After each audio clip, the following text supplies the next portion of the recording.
myth that drives that is that hard work, dedication to clients, a good business plan, and a good product, you're going to win.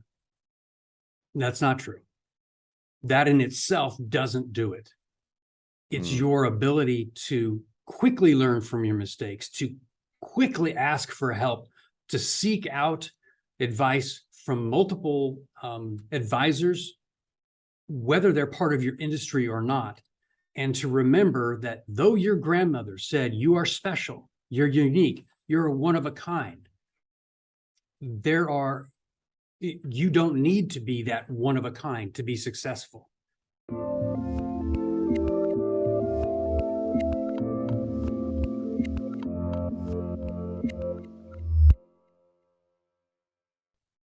Hey everyone, this is Devin Miller here with another episode of The Inventive Expert. I'm your host, Devin Miller, the serial entrepreneur that's grown several startups into 7- and 8-figure businesses, as well as the founder and CEO of Miller IP Law, where he helps startups and small businesses with their patents and trademarks. You ever need help with yours? Just go to strategymeeting.com, grab some time with us to chat, and we're always here to help.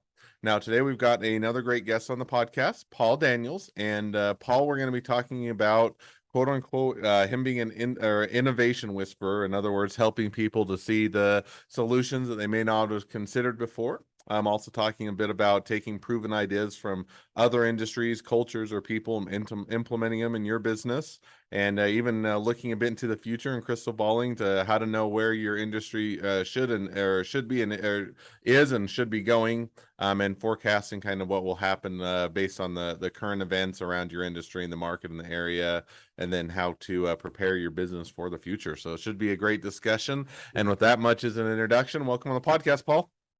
Devin, I'm glad to be here. Thank you so much for the invitation, and I'm looking forward to conversation again.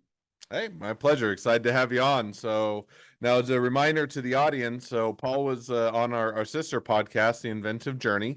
So if you haven't had a chance, definitely go check out that episode and hear a lot more about Paul's journey. But for those that haven't had a chance to catch that, or just are looking for a quick introduction, let us know a little bit about yourself, Paul. Yeah, thanks, Devin. So I'm the Chief Revenue Officer for a software company called Intelligent Contacts. That's sort of my day job. I also run an advisory firm that helps leaders learn lessons and apply those lessons in new ways for their business, specifically around growth and transformation around their industry. I also do some public speaking, and I sit on the board of directors for 3 startups. And I don't sleep very much, but that's okay. I'll have plenty of time to sleep when I'm dead. That's right. There's always plenty of time eventually. So yeah. Awesome. Well, great introduction. So maybe just to kick things off. So one of the things that we talked about or a little bit before the podcast and is yourself being a quote unquote innovation whisperer, which, in as you described it, was helping people to see the solutions they may not have considered. Now, I think that's maybe a bit easier said than done, in the sense I think everybody's always looking for the solutions they hadn't considered before. But what are some of the ways, if you're in an industry or you're looking to solve a problem, there's always a conventional way. One is you go into Google and see if that gives you the answer in 5 minutes.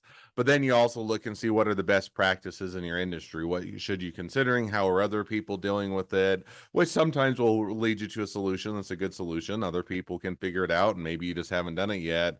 But if not, then how do you go about finding the solutions that people maybe haven't considered before? Yeah, terrific. And it's timely. We've come out of this, or not quite out of, but a lot of people have seen changes in their business, their industry, even their life over the last several years because of the pandemic and social unrest and now economic uncertainty. It's at that time that people start asking questions. How will I survive? How can I change things? And the job of an innovation whisperer, which isn't a title I gave myself, it's what my clients have called me, is to help people see things from a different perspective. Now, as you can imagine, most people can say, well, have you thought of this or have you thought of that? And one of the challenges we find is that most conventional wisdom and industry best practices are defined by that industry's leaders, the subject matter experts for that industry. And they're often really well-intentioned. They provide a set of values for people to follow, but without a much broader set of perspectives, the advice from those leaders and subject matter experts may be from narrow perspectives. If we all follow the industry best practices, where's the differentiation? And at what point do those best practices just reinforce the commonality of a conventional wisdom? As a whisperer, innovation advisor, my goal is to not only get people to think outside the box, but to break the box. Let's just break it out completely and begin by looking so far out that it disrupts the way that you sort of see the world. Not in a metaphysical way, but if Devin, if you and I are talking about podcasting, and we're talking about starting and running an IP law firm, and maybe you're trying to grow and innovate, and some of the challenges that you're hitting just aren't landing, then I might suggest that you and I go visit a ski resort in Colorado. You may say, what does that have to do with law? We'll find out. In fact, I know there will be. I think I've said before that as an example, what does a baker in Bulgaria have in common with a foundry outside of Philadelphia? Don't know. Well, what does a movie theater in Malaysia have in common with a distribution center in Denver? Okay, most people say maybe there's a little bit, not much. Then I ask, what does the flu in China have in common with unemployment around the world? Okay, now eyes are open. Conventional wisdom responds to all of those by saying they don't have anything in common. They really don't play off of each other. Peripheral thinking, or this innovation mindset, says, oh, wait, there's a lot more in common than you might think. Let's dig into this and learn those principles and the solutions and approaches from that industry that has nothing to do with, quote, with my industry, and see how those can apply. Not will they apply, if they apply, it's how can I apply those? When you take that mindset, now we begin to engage in peripheral thinking, and it opens up a box that soon dissipates or disintegrates into a world filled with opportunities. Now, let me ask maybe just kind of one follow-up question, because I think that, well, I agree with you on what you said. Now, the drawback is you can go to a lot of industries, burn a lot of time, look at a lot of different things, and it may not be applicable. In other words, Right. I can go to that, that skier or that ski resort, and it may have a good insight, and I may learn something, or I may just have burned a trip and a lot of time, and I may not have garnered that insight. And so how do you avoid just basically burning a lot of time, money, and effort, or looking at other industries that may not have the answer, because most startups or small businesses don't have an infinite amount of time nor an infinite amount of budget to continue to look at those as you're trying to solve the problem? Yeah, well put, and thanks for the clarification and narrowing this down. So the periphery is everywhere. It's on your drive to the office. It's on the morning show that you watched with your cup of coffee. It's in the walk around the block. The goal for the work I do with my clients is to explain that there are more answers than questions when you open up your mind, and you are often, always, frequently, pick whatever adjective you like, looking. So, I've learned a ton from my friend Mike, who works in the hardware aisle at my local Home Depot. We got to know each other a year or so ago, and I go in on Saturday mornings just to hang out with Mike. Yeah, I do buy a bunch of stuff from Home Depot, but his experiences across multiple industries, he's always got like a word of wisdom. So I'm not saying find a mentor or find something. It's there's a recent, I posted recently on LinkedIn that I went on a wake surfing session. I'm a surfer. I'm in Texas. I don't get a chance to get the ocean very much. So I found this wake surfing thing. Long story short, in 2 hours with 5 strangers, I listed 12 lessons that I learned while doing something that I wanted to do anyway. And it's just being open to other people in other industries and asking a few questions. How does that work? Is it working well? What are the results that you find from that? That's really cool. Where did you learn that? How do you apply that often, or is that just a one-time thing? And pretty soon you're capturing those elements that generate the inspiration for your next innovation. You're capturing content all the time. And I recommend, of course, anybody that's listening to this, if you want a place to, as a repository, have this peripheral resource library template that I use with my clients, just, connect with me on LinkedIn or wherever and mention this podcast and I'll send it to you free. I'm not going to spam you or anything like that, but you can use it as a way to categorize and collect and store the content that you capture throughout the day, wherever you are. Mm-hmm. Now and I think that's first of all a great invitation, and definitely encourage people to reach out. But maybe just one follow-up question to that. And again, I always love to play devil's advocate or to kind of get to the heart of it. But one of the other things I think sometimes people do is they just try and be different for the sake of being different. In other words, there's the overly used cliche term, which is think outside the box. Hear it in every MBA school, half the time in any business context, you go long enough, everybody always tells you need to think outside the box. And I'm not saying that's incorrect, right. But I think you do need to look at it from different angles. But by the same token, I think sometimes there are things that are proven in the industry that do work, and people are trying to be different just for different sake, or trying to or simply differentiate themselves. And yet it doesn't solve a problem, or it doesn't provide a solution. All it does is make you different. And sometimes it can be detrimental. So how do you weigh or applying things from other industries to improve your business, while also not just throwing the baby out with the bathwater, so to speak, of taking the best practices that are good in your industry and trying to, and for the sake of being different, end up creating more problems than solutions? Right. Absolutely. I'm not suggesting you need to abandon what's working for you, and I'm certainly not suggesting to differentiate for the sake of differentiation. You should know, as an entrepreneur or business leader, who your market is. And when setting goals and addressing challenges, the option that I'm offering is to allow other solutions that are typically not part of your business to inform the way that you address that challenge or set that goal and go after approaching it. There's a message that I learned long ago. It's from a group of individuals. About 10% of the population is born with this set of super skills, but they represent the majority of innovators throughout history for centuries.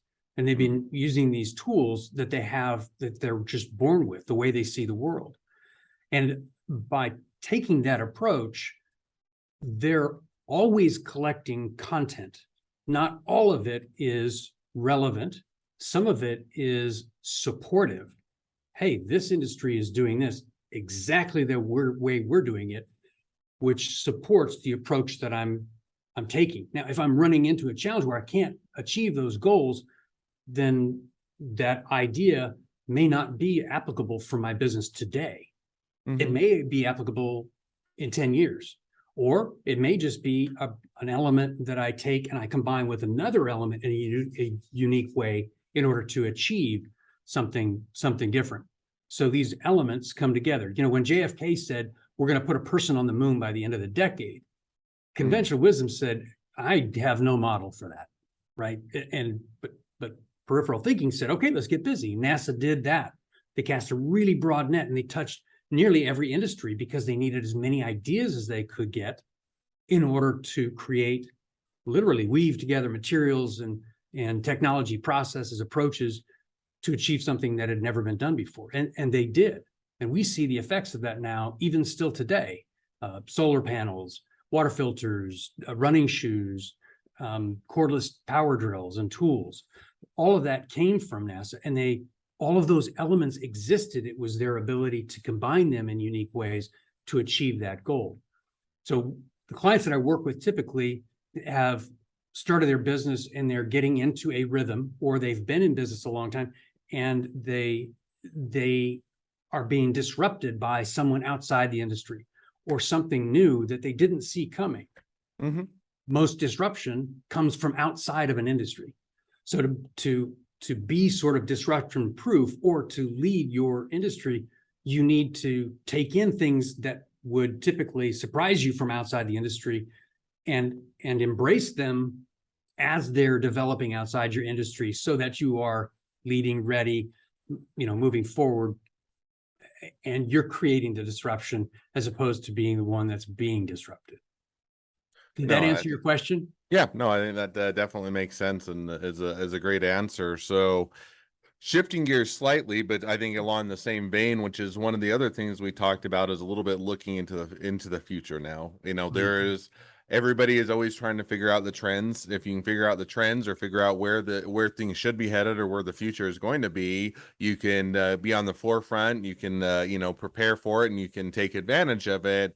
And yet there's just as likely, you see, and even big companies, you'll see big companies. I remember giving an example, when I was working for a different firm before I started Miller IP Law, worked, one of the clients that was of the firm was Amazon. And now I didn't work on the team, but they had the Amazon, I think it was Amazon Fire, and it was a big cell phone. It was supposed to revolutionize the industry, and it had some cool features that I thought were interesting. Right. And yet it just bombed. I mean, it just didn't go anywhere. Nobody bought it. They stuck with the iPhone or the Samsung or whatever. And so just because they saw that this industry was in cell phones, they wanted to make an entrance, and yet they didn't hit the mark and they didn't do it well. And so even though they could maybe see a bit of the future, or they didn't see the future right, they didn't make it. And so there's a difference between trying to figure out the future, and if you can do it well, you're going to be successful. Trying to figure out the future, missing the mark, and it can either detrimental to your business, Amazon can recover, or take you out of business if you invest a whole bunch and you get it wrong. So how do you go about thinking about looking at the trends, looking at what is in the future, and how do you go about starting to anticipate that? Yeah, it's a view of an entire ecosystem of which we are all part. So I'm not going to get, esoteric here and talk about the energy that is created in the universe. And that's not what I mean. Your business is part of an ecosystem. If you look at your business, the standard answer is know who you are and know your client. So if you're in that business and you're looking for the future, your goal is to try and anticipate your client's needs, anticipate what challenges may be coming, right? Regulatory or technological, whatever those challenges might be. Anticipate them, prepare in advance so that when the challenge does hit, you can move through it. For those that are truly looking to the future to create a new future for their clients and for their markets, it's knowing what you are good at. I can take the advice from anyone out there. Apple and Samsung, two cell phone companies, and Amazon Fire. Amazon isn't a telephony company. Amazon isn't the maker of products for the most part. And so taking in that advice and saying, we can do it too, I applaud it. I love giving things a try and failing and moving forward. But knowing who you are is the first step. Knowing what your clients need and may need is a second. And the third step is being open to how trends outside of your industry may affect your industry in the future. How many people thought that the pandemic would create an economic uprising that would spark in a social unrest, that even now we're looking at a recession, unemployment, right? All of those things kind of compound. It's the ability to see what will happen now and the effects of a challenge long term. So those that seem to find a way to overcome a challenge with more than just a fix, that are already prepared for an innovation, to innovate beyond that, are the ones that are in touch with sort of the ideas and the direction, and they see the trends before they come to pass. and they have a repository of proven solutions that can be applied. There was no playbook for going to the moon, Sure. but there was no true element that was created out of thin air in order to achieve that. It was the combination of this material and this technology, the tweaking of this electronic solenoid, the creation of heat shields, and so on. All of those existed perhaps separately, but when combined together, made it. So thinking of that same approach that NASA took in the 60s, it's the same thing that innovators today are doing, anticipating what will happen in the future by seeing trends that have transpired in the past and looking forward to how that may impact what we're going to do in the future. Does that make sense? Yeah, no, I think that definitely makes sense. And maybe just kind of one follow-up. So I always like to take it kind of to a real world application and give myself an example. And so let's say, take Miller IP law as an example, just because it's an easy one to talk about. Legal industry, intellectual property, patents and trademarks, and you're saying, okay, where's the future of the industry going? Because one, legal services are very slow to evolve. Law firms are very slow to evolve, and if you were to look back, probably how they were doing it 100 years ago is, other than the advent of computers and putting it a little more digital and online, hasn't really changed a whole lot. And so if you're looking and saying, okay, how do you go about looking into the future, looking at the trends of where to take a legal or a law firm, whether it's Miller IP law or some other one, how do you go about, in a bit more of a, practical step-by-step, or that kind of, how do I go about thinking as a law firm owner, or, whatever industry, just taking law firm as example, how do I go about thinking how to start to look at the future and what I might want to anticipate? Yeah. The first focus is where your clients are where they currently are. And then there's those tried and true questions. What if such and such happened? It's never happened before, but what if patent law changes? What would that look like? What could that impact have on my existing clients that have IP, that have patents? Would it be grandfathered in? Would it not be? What other situations have been disrupted? What other industries have been disrupted in something that they never thought would take place? A specific case law that comes across and is disproven. What would happen to my clients? And how could I protect them now to avoid that challenge? Now, on the other side, it's my clients are doing X, Y, and Z.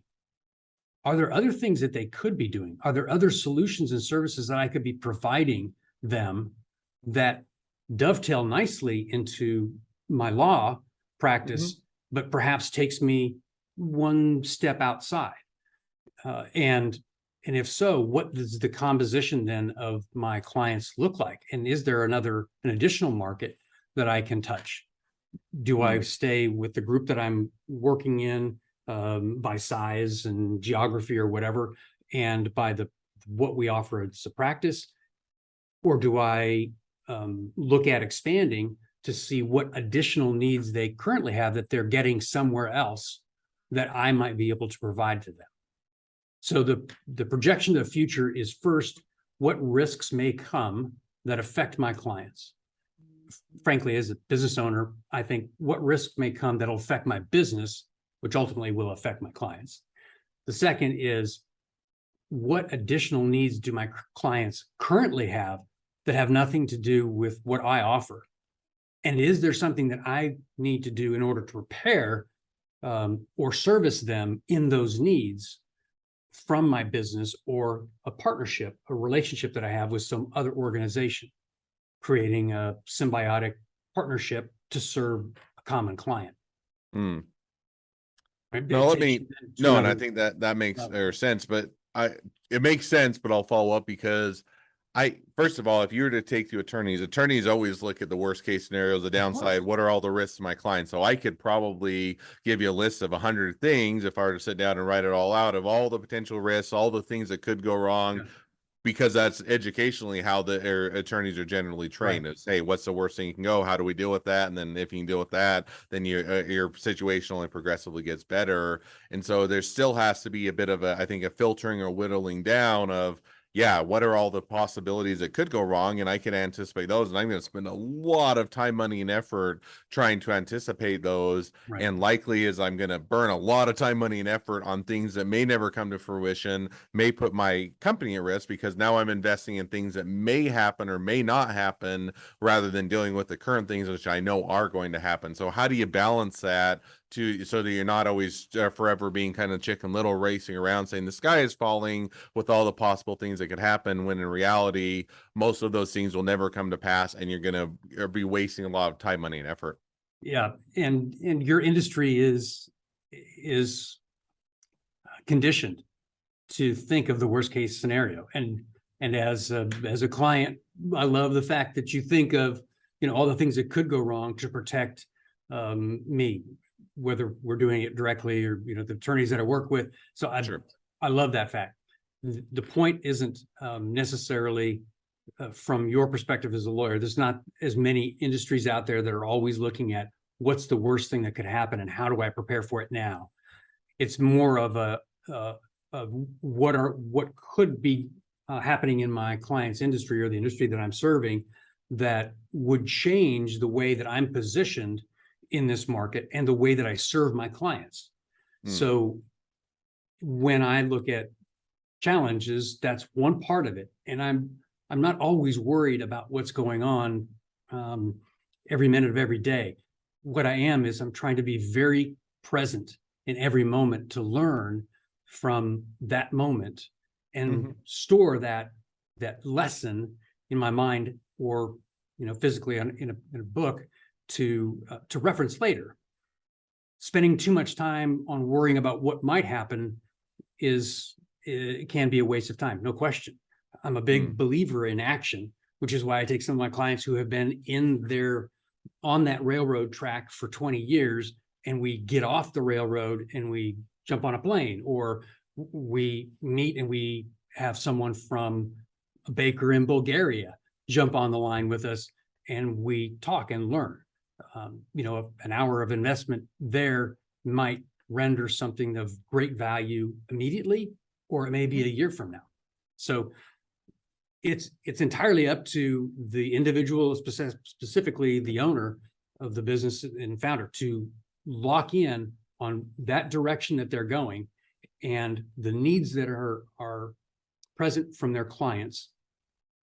Begin to anticipate one or two steps ahead of that client and make sure that they can service it or introduce someone that can serve that need. And at the same time, they have to run their own business. I have to run my business. So I'm serving clients in 24 industries in 27 countries. So I get exposed to a ton of different things. What I find is there's a lot more commonality, but that commonality in business doesn't translate with the way that they go about addressing their challenge or preparing for future challenges and problems or growing their business. Their approaches may be very different, but they're absolutely applicable to another client's industry. And only when you pay some money for a guy like me to tell you, hey, there's something going on in the hospitality industry that's proven, and it could be absolutely applicable to your hospital or to your automotive dealership. People are like, wait, what? Well, there's this thing that Chick-fil-A did, and I can explain it, but if you took this approach, how would that impact your clients? Oh, that's pretty good. We could do that pretty quickly. Cool. Now I can tell you exactly where that came from, or you can just, pay me. So I'm trying to teach our clients how to think for themselves and move beyond the Chicken Little's falling and balance that with where are we trying to go and where are we trying to help our clients go. No, I think that that definitely makes sense, and it's some good insight on the how you go about thinking about the future and how you go about positioning yourself there. And so, Well, with that, there's a whole lot more things that we could talk on and be a fun conversation. And we'll have to have you back on another time. But for this podcast, as we're starting to reach towards the end of the podcast, I always like to wrap up the conversation with one question. So we'll jump to that now. So that question is within your industry, what is the biggest myth and why is it wrong? The biggest myth, I believe, well, I'm in multiple industries, so let me pick an industry. In the entrepreneurial industry, in a startup or a new venture, the biggest myth is that you can, that your energy and your focus and your just straight up passion will get you where you want to go. And we all know what the statistics are. The number of organizations that actually survive the first 3, 4, 5 years of a launch is minuscule.